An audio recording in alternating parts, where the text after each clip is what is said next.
अस्सलाम वालेकुम दोस्तों, मैं हूं मोहम्मद आज़म एडवोकेट और आप देख रहे हैं लीगल इन्फॉर्मेशन।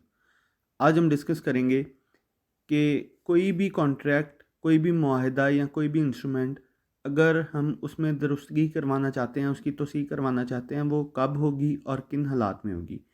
तो इसके लिए आज हम पढ़ेंगे सेक्शन 31 से लेके 34 तक ऑफ स्पेसिफिक रिलीफ एक्ट, जो कि है रेक्टिफिकेशन ऑफ इंस्ट्रूमेंट्स के बारे में।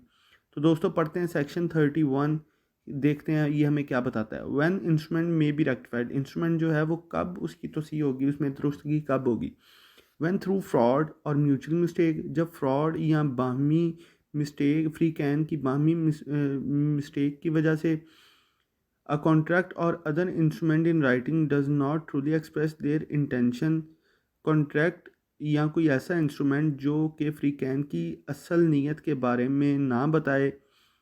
ईदर पार्टी और हिज रिप्रेजेंटेटिव इन इंटरेस्ट, कोई भी पार्टी या उनके रिप्रेजेंटेटिव जो हैं वो may institute a suit to have the instrument rectified, वो एक जो दावा है सिविल कोर्ट में दायर कर सकते हैं उसकी रेक्टिफिकेशन के लिए।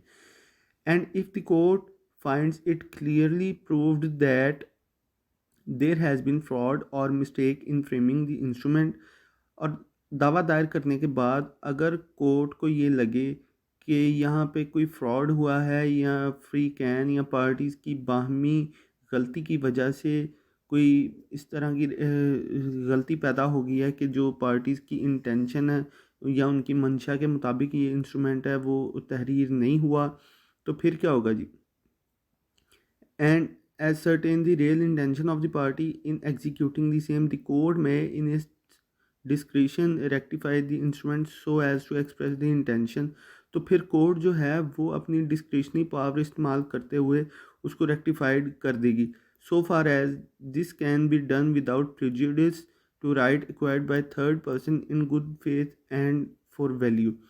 लेकिन अगर कोर्ट उसको रेक्टिफाइड करने के लिए परमिट कर देती है, डिग्री कर देती है, तो फिर जो थर्ड पार्टी है, जो थर्ड पर्सन है, जिसका कोई राइट जो है वो क्रिएट हो गया है इस कॉन्ट्रैक्ट की वजह से, इस इंस्ट्रूमेंट्स की वजह से, तो फिर जो है उसके राइट को जो है वो इफ़ेक्ट नहीं किया जाएगा। तो आगे सेक्शन 32 है वो पढ़ते हैं जी। Presumption as to intention of party, कि अब जो पार्टीज़ की इंटेंशन है उसको कैसे प्रज्यूम किया करेगी court. For the purpose of rectifying a contract in writing the court must be satisfied. अब उसको इंस्ट्रूमेंट को या कॉन्ट्रैक्ट को जो रेक्टिफाई करने के लिए कोर्ट को सेटिस्फाइड होना पड़ेगा। किस लिए? दैट ऑल द पार्टीज़, तमाम पार्टीज़ या तमाम फ्री कैन देयर टू, जो इस इंस्ट्रूमेंट में हैं या इस कॉन्ट्रैक्ट में हैं, intending to make an equitable and conscious agreement, वो उनकी नीयत जो थी, उनकी जो मंशा थी वो मुनसफ़ाना ही थी और वो इंसाफ पर मबनी ही एक इंस्ट्रूमेंट तैयार करना चाहते थे। ये कोर्ट प्रज्यूम करेगी अगर वो सेटिस्फाइड होती है तो। अब सेक्शन 33 क्या कहता है? Principles of rectification. अब सेक्शन 33 जो है उसने प्रिंसिपल दे दिए कि किस तरह जो कोर्ट है वो परमिट करेगी उसकी रेक्टिफिकेशन किसी इंस्ट्रूमेंट की या कॉन्ट्रैक्ट की। पढ़ते हैं जी। In rectifying a written instrument the court में inquire what the instrument was intended to mean. अब जो कोर्ट है वो रेक्टिफाई, उसको इंस्ट्रूमेंट को रेक्टिफाई करते हुए वो इंक्वायर करेगी कि what the instrument was intended to mean. अब जो इस इंस्ट्रूमेंट है जिसको रेक्टिफाई करना है वो उसका मतलब क्या था,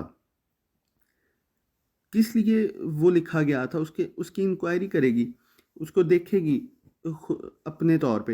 and what were intended to be its legal consequences, अब इसके लीगल कॉन्सिक्वेंसेस जो हैं वो क्या होने चाहिए।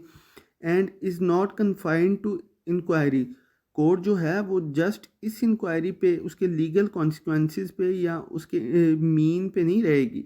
वो मज़ीद क्या इंक्वायर करेगी? What the language of the instrument was intended to be, कि इस जो इंस्ट्रूमेंट है, ये जो कॉन्ट्रैक्ट है, इसकी लैंग्वेज क्या होनी चाहिए, ये भी इंक्वायर करेगी कोर्ट। अब जो कोर्ट होती है, सिविल कोर्ट होती है जहाँ पे रेक्टिफिकेशन का दावा होता है, कोर्ट का मकसद ये नहीं होता, उसने जो है इंस्ट्रूमेंट के अल्फाज को रेक्टिफाई नहीं करना होता, उसने जो है पार्टीज़ की इंटेंशन के मुताबिक उसको ढालना होता है कि पार्टीज़ की इंटेंशन क्या थी।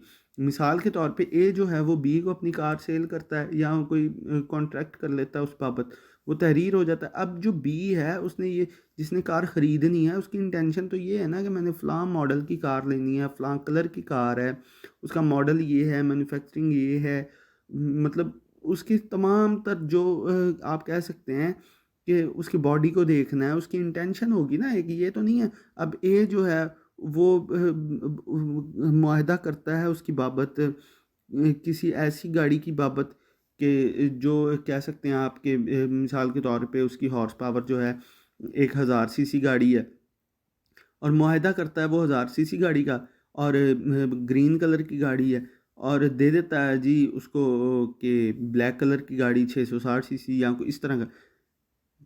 तो ऐसा नहीं होगा, इंटेंशन देखी जाएगी पार्टीज़ की कि इंटेंशन क्या थी, उसके मुताबिक जो है कोर्ट ने इंस्ट्रूमेंट के अल्फाज जो हैं उनको ढालना होता है। तो ये प्रिंसिपल्स हैं, ये कोर्ट देखेगी। तो सेक्शन 34 क्या कहता है जी, specific enforcement of rectified contract. अब यहाँ पे रेक्टिफाई के साथ साथ इसको इन्फोर्स भी करवा सकती है कोर्ट। कब करवाएगी?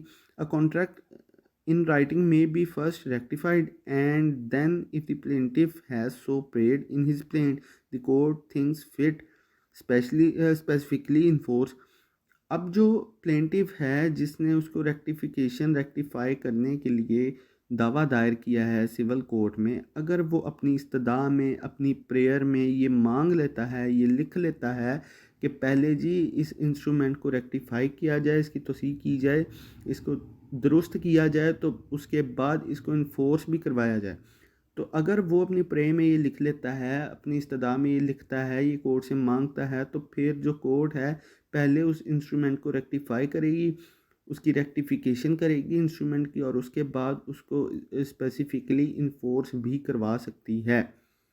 तो ये दोस्तों 3-4 सेक्शन थे जो कि मैंने आपको समझाया। उम्मीद करता हूँ कि आपको समझ आई होगी। तो अगर आपको मेरी वीडियोज़ अच्छी लग रही हैं तो काइंडली मेरे चैनल को सब्सक्राइब करें, लाइक करें, शेयर करें और मुझे सपोर्ट करें। इससे मेरी हौसला अफजाई होती है।